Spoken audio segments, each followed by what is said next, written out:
Tatlong salitaan ng mga babae na madalas maririnig mo kapag gusto niya magpapopoy sa'yo.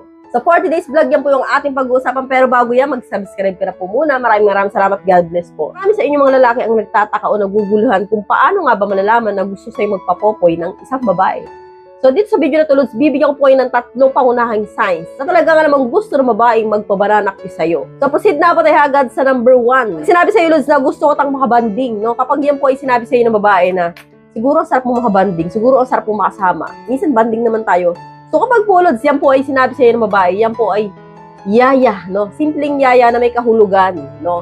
Yan po ay simpleng yaya na talaga nga namang gusto niyang mauwi sa yugyugan. So akala ninyo, baka isipin niyo gusto ko lang makakwentuhan, gusto ko lang makasama. So hindi po yun. So ibig sabihin po, Lods, posibleng gusto ko ng babae, kaya po gusto niya makipag-banding sa'yo. Marami sa inyo magre-react, sabihin niyo, ma'am, grabe naman yan, makabanding lang eh. Gusto na agad, magpabananak yun. So, hindi naman po siguro ganun, ma'am, no? Alam niyo, Lods, yan po ay first move ng isang babae kapag talaga nga namang gusto ka nila.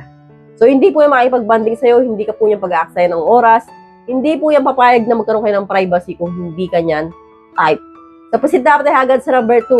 Pag sinabi sa'yo, Lods, ng babae na, crush kita. So, totoo po yan, Lods, no? Kapag crush ka ng babae, ibig sabihin niyan, gusto ka rin yan tikman. So, gusto ka rin yan maging boyfriend. Gusto ka rin yan makasama, no, habang buhay, di ba? Gusto ka rin yan makatabi makatulog. So, yan po yung crush na yan, Lods. Lalim na salita yan, no? Pero simple lang sa iba. Pero pag babae po ang nagsabi niyan, may laman po yan. So, proceed na po tayo agad sa number 3. Gusto ko laging nakikita, no? Ibig sabihin po, Lods, kung babae na to ay talagang may feelings para sa'yo at gusto ka niya maging boyfriend. Sa kabuuan po, Lods, no, ibig sabihin po, gusto niyang magpapopoy sa'yo. So, kapag po narinig niyo po itong tatlong bagay na ito sa isang babaeng kaibigan mo ngayon, alam mo na.